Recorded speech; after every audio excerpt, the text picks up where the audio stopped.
ریاست تلنگانہ اور شہر حیدرآباد میں درجہ حرارت میں اضافہ۔ حیدرآباد اور تلنگانہ میں موسم سرما اپنے اختتام پر پہنچ رہا ہے۔ گزشتہ چند دنوں سے درجہ حرارت میں مسلسل اضافہ ریکارڈ کیا جا رہا ہے۔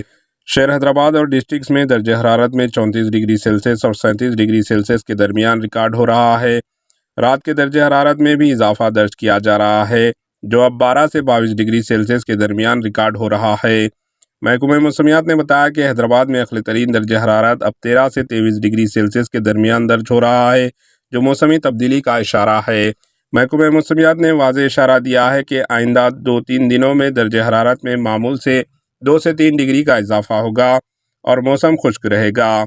تاہم محکمہ نے بتایا کہ صبح کے اوقات میں دھند اور قہر 1-2 مقامات پر برقرار رہے گی۔ اس طرح ریاست تلنگانہ میں موسم سرما کے اختتام کا اشارہ دیا گیا۔ گزشتہ 2.5 مہینوں سے ریاست تلنگانہ میں موسم سرما کی لہر دیکھی جا رہی تھی۔ اس وقت ریاست میں ملا جلا موسم ہے، دن میں گرمی ہو رہی ہے جبکہ رات میں سردی بھی محسوس کی جا رہی ہے۔ Bureau report AHN news.